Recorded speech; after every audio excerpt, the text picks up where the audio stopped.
ED की बढ़ती red, इतना ना आज तक कभी सुना, ना आज तक कभी देखा। राजधानी दिल्ली से लेकर देश के कोने कोने में गिर रही है ईडी की गाज। इस बदलते रूप और प्रकोप की क्या है आखिर अहम वजह? क्या ईडी और विजिलेंस का गलत इस्तेमाल हो रहा है या फिर ईडी और विजिलेंस को हथियार बनाकर इस्तेमाल किया जा रहा है? इन सभी सवालों के साथ और उनके जवाबों के साथ आपके साथ हैं, आपके सामने मैं पायल मोहिंद्रा और मेरे साथ तपिन मल्होत्रा।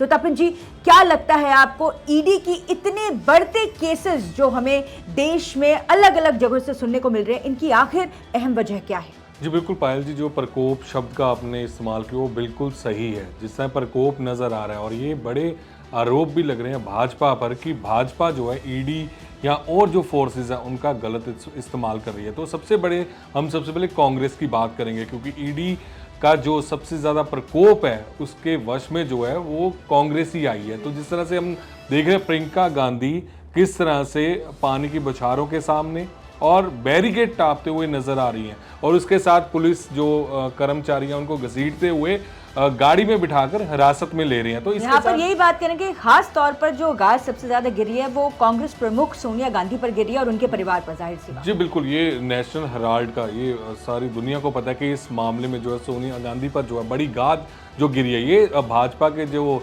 सुब्रमण्यम है, दिग्गज नेता जो हैं, तो उन्होंने ये मामला 2012 में उठाया था। 2014 में जो है ईडी के संज्ञान में मामला आया। तो उसके बाद जिस तरह से ईडी की जो है शिकंजा बढ़ा, तो उसके बाद मामला दर्ज किया गया। तो आज वो जो कहा जा सकता है कि वो रास्ता जो है, जो हेराल्ड जिसमें कहा जा रहा है बड़ा स्कैम हुआ, उसका सीधा रास्ता जो है वो गांधी परिवार के घर तक पहुंच रहा है। तो ये आरोप अब कांग्रेस पार्टी लगा रही है कि ये सिर्फ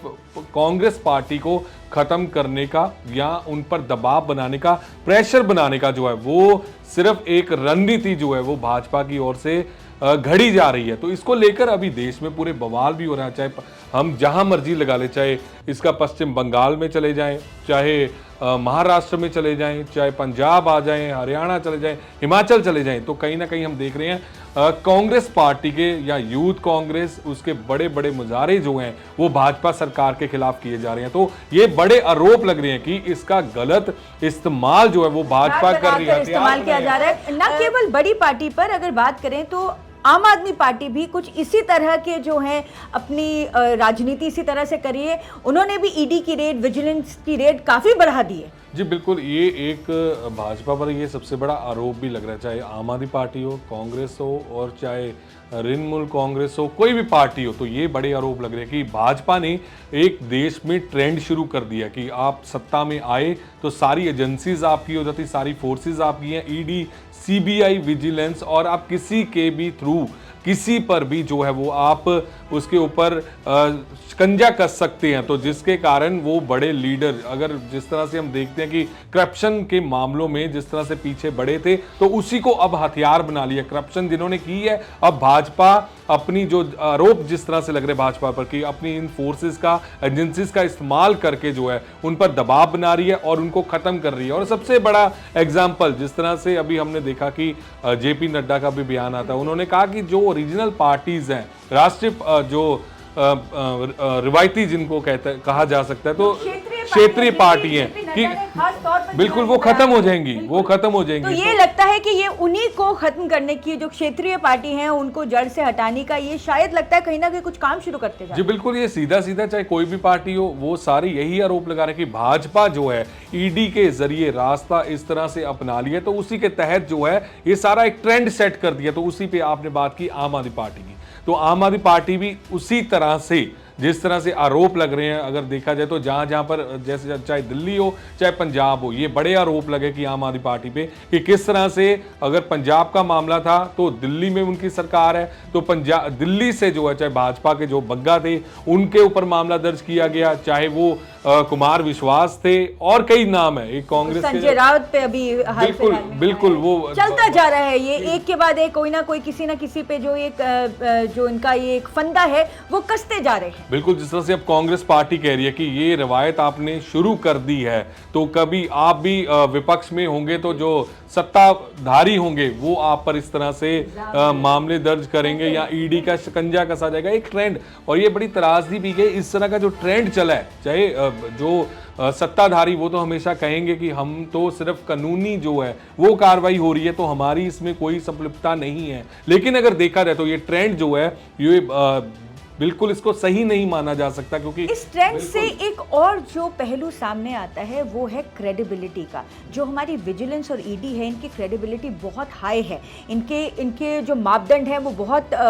अनुशासित हैं और बड़े अनिवार्य हैं, लेकिन उस पर बार बार उसको इस तरह से इस्तेमाल करने में कहीं ना कहीं उस पर भी सवालिया निशान खड़े होते हैं। जी बिल्कुल, सीधी सीधी बात है। जिस तरह से अगर वो कहा जाएगा कि आवाज़ कौन उठाएगा, कि अगर जो आवाज़ उठाएगा तो जो उसके ऊपर ईडी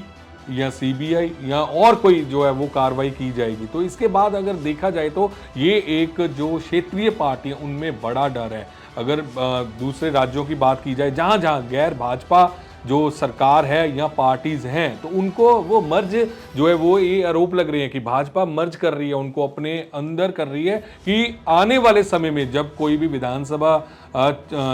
चुनाव होंगे तो ये पार्टियां कहीं खड़ी भी ना हो सके। तो ये बड़े आरोप हैं और ये एक खतरा भी जो क्षेत्रीय पार्टी हैं उनमें मंडरा रहा है। तो जिस तरह सीधी तरह से देखा जाए तो भारत की डेमोक्रेसी के ऊपर एक बहुत बड़ा सवालिया निशान खड़ा हो रहा है कि इस तरह की ईडी और विजिलेंस की रेड, एक तो ईडी और विजिलेंस की जो क्रेडिबिलिटी है उस पर भी बार बार सवालिया निशान खड़े हो जाएंगे, और उसके साथ साथ जो रीजनल पार्टी है, क्षेत्रीय पार्टी है, उन पर तो इतना दबाव बढ़ जाएगा कि आगे जाकर शायद उनका अस्तित्व ही खत्म हो जाए। जी बिल्कुल, यही जो आरोप जो भाजपा पर लग रहे, जिस तरह से मैं पहले भी जिक्र कर रहा था और आपने भी ये जिक्र किया कि फिर ईडी, विजिलेंस और ये जो एजेंसीज हैं तो जिन पर आखिर में लोगों को विश्वास होता है, तो उस पर विश्वास कौन करेगा कि आखिर ये तो सिर्फ कठपुतली बनकर रह गए। जो बड़े जिस तरह से हम देख रहे हैं कि इस मामले में, पूरे मामले में, कि चाहे भाजपा के जो लीडर हैं, दिग्गज लीडर हैं, चाहे स्मृति ईरानी है, और जिस तरह से हमने देखा कि वही फ्रंट फुट पर आकर जो है वो सबसे बड़े बयान जो दे रहे हैं, जो कहा जा सकता है कि अगर भाजपा में सीधी सीधी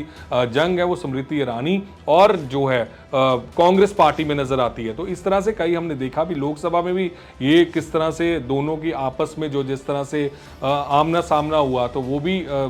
लोगों के सामने आया। बिल्कुल, तो इस तरह से कहा जा सकता है कि इस वक्त जिस तरह से माहौल बना हुआ है, कठपुतली जो कहा जा रहा है कि बनकर रह गई है सारी एजेंसीज देश की, तो इसके लिए काफी चिंता की बात भी है, क्योंकि भाजपा तो नहीं मानेगी। भाजपा तो कहेगी इन्होंने स्कैम किया, वो सामने आया, तो इसमें डर क्यों कि अगर आपने कुछ किया ही नहीं फिर डर क्यों, फिर क्यों प्रदर्शन किए जा रहे हैं। तो दूसरी तरफ जो है कांग्रेस ने साफ साफ कर दिया कि हमसे बदलाखोरी की राजनीति जो है वो की जा रही है। तो ये जो बदलता ट्रेंड आ रहा है, इस पर